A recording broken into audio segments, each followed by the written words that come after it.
Hey guys, this is an exclusive review for one of the most beautiful Legacy items that has been produced. As you can see, the attention to detail is just amazing, and definitely kind of like the fur around his face.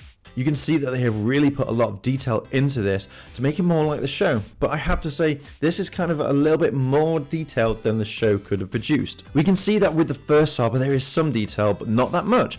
I'm very impressed with how the diecast metal around Saba's helmet has a lot of detail, and you can definitely see it with its being raised on certain elements, and I'm again very impressed. The pinstriping on the handle is amazing and has a lot of detail, and this definitely brings it out.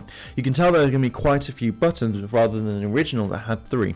So with these new buttons, we know that there's going to be some different sayings rather than the first one, which just said Tigerzord Power Now, made the Power Rangers song and made a slashing sound. The next part of this more phenomenal sword is my favourite part, and that's the hilt of Saba. The attention to detail is amazing, and it looks like the White Ranger shield, minus the black parts of course. Where the hilt starts, there's a lot more detail and there's gold and dark shading. This gives it a bit more of a show accuracy feel.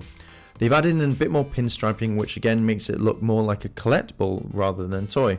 When we look at the Tiger emblem, I'm going to say it's going to be diecast metal when it's released properly. Again, comparing it to the original, you can see how much has changed, and that's quite a bit. There is again more black pinstriping, which makes it look amazing and stands out quite well.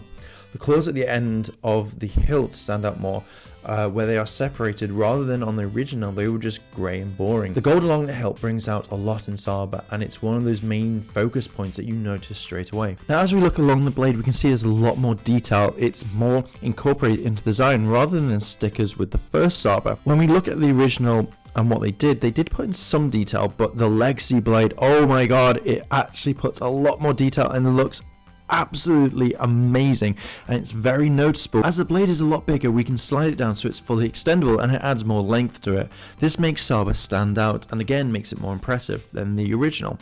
When looking at the blade, there are more gaps that are designed into it. This looks amazing and again brings a lot more detail to the Legacy item, and again more show accuracy. When Legacy Saba came out at New York Comic Con as well as Power Morphicon, the one thing that I'd always wanted to know was how long it was.